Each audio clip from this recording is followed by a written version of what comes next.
Olá, meus seres, eu espero que todos bem. Chegamos focados agora para o vestibular da Fundação Assis Gurgax, FAC, instituição universitária que tem muito carinho, ter trabalhado lá, muitos colegas, fiz pesquisa lá, então vocês vão ser muito abraçados por essa instituição, Fundação Assis Gurgax. Chegou até aqui, está estudando para esse vestibular maravilhoso. Eu espero que seja um dos últimos vestibulares que você faça e que você consiga a tão sonhada vaga. Nós vamos olhar para diversos assuntos, mas antes, deixe seu like, isso apoia muito o nosso projeto. Se não é inscrito ou inscrito no nosso canal, inscreva-se. Temos aulas semanais de biologia que vão ajudar, inclusive, depois você lá na instituição universitária.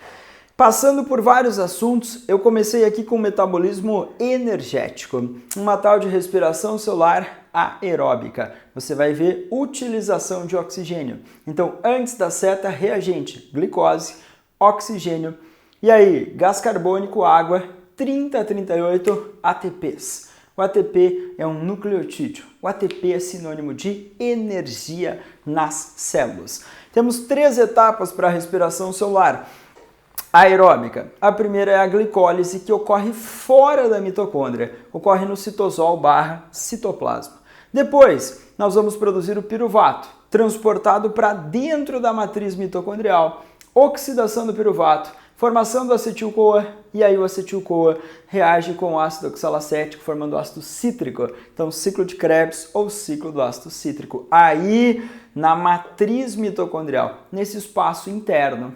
Agora, nós vamos desmontando esse composto orgânico, vai liberando os NADH, os FADH2 e você vai ter encaminhamento para a membrana interna da mitocôndria. Lá nós teremos a fosforilação oxidativa, caracterizada por uma cadeia respiratória, que é uma cadeia transportadora de elétrons, bombeamento de prótons para esse espaço intermembrana, retorno dos prótons pela ATP sintase, e a maior parte da produção de ATP na fosforilação oxidativa. Na primeira etapa, a glicólise, são investidos 2 ATPs e produzidos 4, então você tem um saldo de 2 ATPs. O ciclo de Krebs não gasta ATP e a fosforilação oxidativa também não gasta e é a fase de maior produção. Nos cálculos antigos, 38 ATPs a partir de uma molécula de glicose. Nos cálculos mais moderninhos, 30 ATPs por cada molécula de glicose. A fase de maior produção de ATP, fosforilação oxidativa, sem sombra de dúvida, que ocorre na membrana interna das mitocôndrias. Fez comparação na FAG, respiração anaeróbica, fermentação. A fermentação é um mecanismo anaeróbico, ou seja, não usa o oxigênio, também não tem a participação das mitocôndrias. A fermentação ocorre, por exemplo, nas nossas células musculares, estriadas esqueléticas numa atividade física intensa, quando não chega o oxigênio suficiente nos músculos estriados esqueléticos. Ocorre também nas nossas hemácias, os nossos glóbulos vermelhos, uma fermentação chamada lática. Os fungos, como Saccharomyces cerevisiae, realiza uma fermentação alcoólica. Então libera CO2 essa fermentação alcoólica, a massinha de pão vai crescendo e o funguinho usou aquilo para a produção de ATP, sinônimo de energia. Então nós podemos ter fermentação via anaeróbica. A fermentação e a respiração aeróbica têm em comum essa etapa chamada glicólise, a quebra da glicose. Então cuidado com o metabolismo energético, com esses termos na prova da FAC. Divisão celular. Eu acredito na meiose. Você tem uma célula diploide e você vai reconhecer células diploide pelo pareamento desses cromossomos homólogos. Formam pares de homólogos. Lembrando que o homólogo é um cromossomo 1 que você recebeu de origem paterna e o outro de origem materna. Durante a meiose a gente vai ver prófase 1, esses cromossomos se aproximando e trocando pedacinhos. Crossing over ou permutação que ocorre na prófase 1. Pareamento desses homólogos na placa equatorial. Metáfase 1. Anáfase 1, separação dos homólogos e aí a transformação de células diploides em haploides. Na telófase, vão surgir esses 2 novos núcleos. Perceba que tu tinha uma célula diploide e formou 2 células haploides. Agora, A meiose 2, uma meiose chamada de equacional ou etapa equacional. Você vai manter constante o número de cromossomos. Lembrando que uma célula diploide na espécie humana tem 46 cromossomos. As células haploides, 23 cromossomos. Agora, essa é a célula haploide, só que ela tem 2 cromátides no cromossomo. Ele está duplicado. Aqui ela continua sendo haploide, mas é um cromossomo simples, ou seja, só tem uma metadinha ali. Ao final da meiose, são produzidos 4 células geneticamente diferentes. Não esqueça que no mundo dos animais são produzidos gametas, as células reprodutivas. No mundo dos vegetais são produzidos esporos. Então você pode ouvir falar na prova em meiose, final ou gamética. Está pensando no ciclo de vida dos animais e a meiose produzindo os gametas, espermatozoides, ovócitos secundários em nós. Se nós olharmos para a meiose intermediária ou espórica, vai produzir os esporos. Vão cair no solo, umidificados. Eles germinam, multiplicam e multiplicam. Então nós teremos esse pensamento para meiose, uma divisão que transforma as células diploides em células haploides. Nós teremos o pensamento da meiose essencial para a formação dos gametas no mundo animal. E esses gametas são células que se encontram num período chamado fecundação. Agora, você pode associar isso com a evolução. A meiose é essencial porque ela mantém ou contribui, com a manutenção do número de cromossomos da nossa espécie. Quando eu sou diploide e tenho 46, eu vou ter que separar, escolher 23, essa escolha é aleatória, e passar isso para o meu descendente. Mas eu vou precisar de 23 de outra célulazinha. Então, o espermatozoide fecundando o óvulo, ok? Agora, nós teremos situações de isolamentos reprodutivos, que ao longo do tempo foram separando as espécies nesse planeta maravilhoso. Então a gente vai pensar em evolução, mas eu quero foco em isolamento reprodutivo. Geralmente o isolamento reprodutivo vai interromper o que a gente chama de fluxo gênico. Imagina indivíduos de uma população, eles cruzando entre si, gerando descendentes férteis, cruzando entre si, gerando descendentes férteis. Então você tem a manutenção do fluxo gênico. Agora, podem ocorrer mutações, alterações, separar a população e eles deixarem de cruzar. E com o passar do tempo, eles vão acumulando diferenças, seleção natural e especiação, formação de novas espécies. Se forem ambientes diferentes ou separados, a especiação é chamada de alopátrica. Se for no mesmo ambiente, simpátrica. Mas para ocorrer especiação, eu preciso de isolamento reprodutivo. Ele pode ser chamado de pré-zigótico, tipo antes da fecundação. É uma população separar, um ficar num grupo, outro no outro. Eles podem viver em ambientes diferentes, hábitats diferentes. Você pode ter populações com comportamentos diferentes, então a gente chama de isolamento etológico. Você pode ter incompatibilidade dos gametas, então tudo isso é antes da fecundação, então é isolamento pré-zigótico. Agora, após a fecundação, pós-zigótico, você tem lá degeneração da F2, inviabilidade dos híbridos, esterilidade dos híbridos. Aquela situação em que você tem a égua e o jumento cruzando e a nascendo mula ou burro. Se a prova falar que aquele animalzinho é estéril, você tem ali um isolamento reprodutivo chamado de pós-zigótico, do tipo esterilidade do híbrido. Alguns híbridos, infelizmente, morrem durante esse desenvolvimento, nem chegam a nascer. Então aí a gente tem inviabilidade do híbrido devido à morte deles. O que significa isso? Significa que, caraca, aqueles indivíduos que cruzaram, eles estão acumulando diferenças e eles estão sendo direcionados para espécies diferentes. Então é essencial, deve ocorrer isolamento reprodutivo para nós termos especiação. Lembrando que especiação é a formação de novas espécies. Agora, já que eu peguei esse gancho de reprodução, quando você vê a célula reprodutiva masculina, espermatozoide, fecundando o ovócito ou o óvulo, você vê a formação da célula ovo ou zigoto. A meiose reduz o número de cromossomos da espécie. Aí vem a fecundação e reestabelece o número diploide, formando a célula ovo ou zigoto que se divide. Vai se dividindo e várias célulazinhas são formadas. Cada célulazinha é chamada de blastômero. Então você vai ter a mórula, um maciço de células que é um conjunto de blastômeros. Esses blastômeros continuam se dividindo e vão se afastando.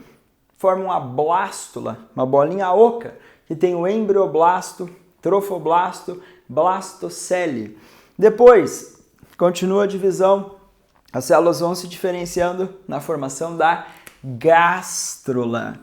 Durante a gastrulação, essas células migram, se movimentam intensamente. As células mais periféricas vão formar um folheto embrionário mais externo, chamado de ectoderme. Células do meio, folheto embrionário mesodérmico, e as células mais internas, endoderme. Então, durante a gastrulação, você vê a formação dos folhetos embrionários. Camadas de célula na superfície do embrião, no meio ou bem internamente no embrião. Durante a gastrulação, você tem a formação dos eixos corporais do animal, tipo lado direito, esquerdo, ventre, dorso. Durante a gastrulação aparece lá o arquêntero ou intestino primitivo. Então a gastrulação é um momento essencial da vida dos animais. E aí depois você tem a organogênese. A partir dos folhetos embrionários, essas células vão se diferenciar e vão formar tecidos e órgãos. Por exemplo, associa a ectoderme à formação da epiderme e do nosso sistema nervoso, encéfalo e medula espinal. Associa a meso à formação dos músculos, ossos e a derme. Olha só, a derme surgindo da meso, a ecto dando origem à epiderme, epiderme mais derme formando a nossa pele, que é um órgão que tem origem a partir desses dois folhetos embrionários. A endoderme, o folheto mais interno, vai formar o revestimento interno do nosso intestino, do nosso estômago, vai formar o revestimento interno dos nossos pulmões, essa endoderme, e também glândulas anexas do sistema digestório, como o fígado. O fígado é importantíssimo para fazer um detox, para armazenar glicogênio, para produzir a bile. O pâncreas, a famosa glândula mista ou anfícrina, também tem origem a partir do folheto endodérmico. E aí você tem uma classificação de animais. Poríferos não formam folhetos embrionários. Quinidários formam dois, a ecto e a endo. E aí, plateumintes, nemateumintes, moluscos, anelídeos, artrópodes, equinodermos e cordados formam 3 folhetos embrionários, ou seja, são animais triblásticos ou triploblásticos. Óbvio que você vai lembrar, porífero sem folheto, quinidários 2, ecto e endo, e todos os outros, plat, nemate, molusco, anélide, artrópode, equinodermo, cordado, com 3 folhetos embrionários. Então, cuidado com essa associação dentro da zoologia na prova da FAQ. Ecologia, um assunto que aparece às vezes, e eu coloquei aqui população, coloquei comunidade ou biocenose. Mas eu quero que você pense assim, você pode ter isso dentro de cadeias e teias alimentares. Por exemplo, eu coloco lá milho, muito bem. O milho serve de alimento para uma lagarta, muito bem. E a lagarta serve de alimento para uma ave, muito bem. Eu sempre faço essa citação, coloco um pássaro, sempre. Já assistiu minhas aulas, sabe que eu vou citar isso. Agora, eu tenho uma população de milho, ok. Milho é uma planta, é uma monocotiledônia, uma angiosperma monocotiledônia. Essa plantinha vai ter uma taxa de natalidade, número de nascidos, mortalidade. Imigração e emigração vai ficar mais difícil. Por quê? Porque o pé de milho é uma planta, né? É fixo, grudado ao substrato. Agora, se eu pensar nas lagartas e nas aves, poxa, a lagarta é um estágio do desenvolvimento dos insetos holometábolos. As aves são vertebrados endotérmicos. Então eu vou ter aqui o pensamento de populações. Uma ave que coloca tantos ovos, desses ovos, alguns não se desenvolveram, caíram do ninho, outros foram comidos por serpentes. Então eu vou olhar para uma população, principalmente do mundo animal, e pensar, taxa de natalidade é o número de nascidos. Taxa de imigração, indivíduos que entram na população. Se a taxa de natalidade mais a taxa de imigração superarem mortalidade, número de indivíduos que morreram, e emigração, os que saíram, essa população vai crescer.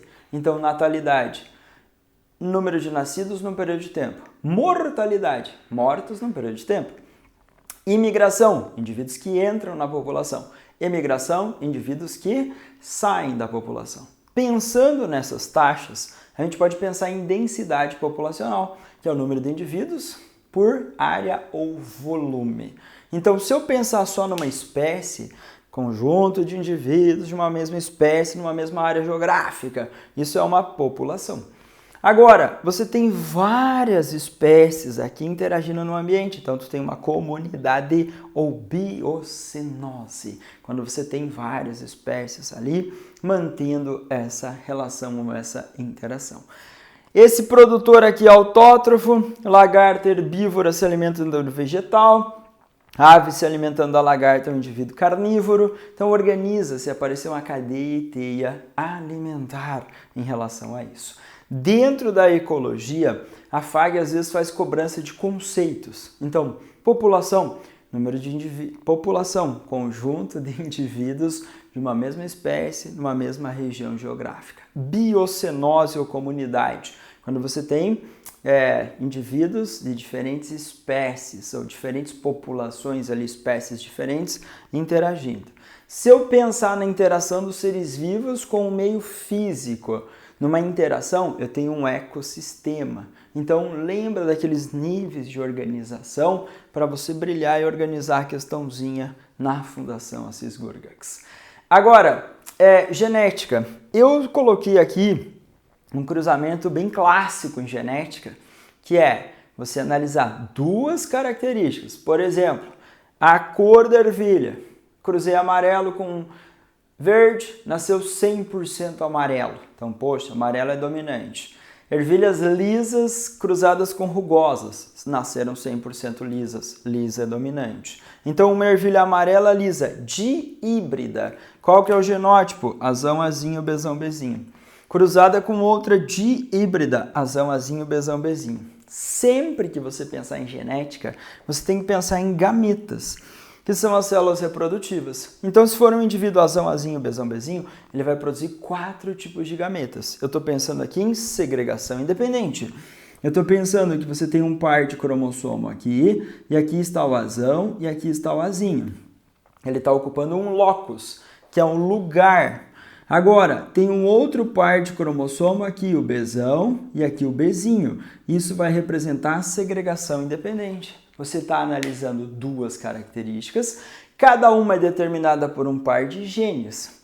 Esse gene tem 2 alelos e esse gene está num cromossomo e esse outro gene está em outro par de cromossomo. Então, se você tiver que fazer esse cruzamento, lembre-se que uma ervilha dihíbrida produz 4 gametas diferentes em segregação independente. Vai aparecer no enunciado segregação independente. Dihíbrida, você já lembra, azão, azinho, bezão, bezinho. Quais são os gametas? Azão, bezão, azão, bezinho, azinho, bezão e azinho, bezinho. Se cruzar, vai ter que fazer aquele quadrinho de pônei grandão, que vai dar 16 indivíduos. Você não vai fazer. Você vai correr para o braço 9, 3, 3, 1. A proporção fenotípica da F2, que é a segunda geração de descendentes. Aí você vai ter 9, amarela lisa, 3, amarela rugosa, 3, verde lisa, 1 verde rugosa, num total de 16. Aquele famoso cruzamento, azão, azinho, bezão, bezinho, dando 9, 3, 3, 1, típico da segunda lei de Mendel. Apareceu de hibridismo, segregação independente, 9, 3, 3, 1. E eu estou arriscando aqui em humanos. Fisiologia dos humanos, eu coloquei aqui oscilação de hormônios do ciclo menstrual. 4 hormônios oscilando ao longo de 28 dias. Sendo que aqui no 14º dia, nós teremos um fenômeno chamado ovulação, que é a liberação do ovócito, do ovário, para a tuba uterina. Por exemplo, hormônios produzidos na hipófise, os hormônios hipofisários, o 1 e o 3, o FSH e o LH. O FSH sai da adenohipófise, cai na corrente sanguínea, chega nos ovários e estimula o crescimento dos folículos. Aí, esse folículo, ele vai ter lá ovócito no interior e um monte de células ao redor. E aí vai ter a produção e a liberação do estrogênio. Então, o FSH atua no ovário e estimula a liberação do estrogênio. O estrogênio atua no útero, preparando o desenvolvimento. O aumento do estrogênio inibe a liberação do FSH, mas estimula a liberação do LH. Então vai ter um pico de LH 12, 24 horas antes da ovulação. Esse hormônio, LH, luteinizante, tem um pico e 12, 24 horas depois desse pico, geralmente ovulação, que é a liberação do ovócito secundário do ovário para a tuba uterina. Quando nós olhamos para o LH, agora ele vai atuar nas célulazinhas que sobraram lá no interior do ovário, que formam o corpo lúteo amarelo. E aí nós teremos o aumento da produção e secreção consideravelmente aqui na segunda metade do ciclo menstrual. E esse quarto hormônio é progesterona. E essa progesterona vai atuar cada vez mais lá no endométrio uterino, vai aumentar a secreção de glândulas, vascularização, preparando o útero para uma possível gestação. Mas não houve implantação do blastocisto, não houve fecundação, não houve gravidez. Vai cair essa progesterona. O aumento dela inicialmente inibe a liberação do LH.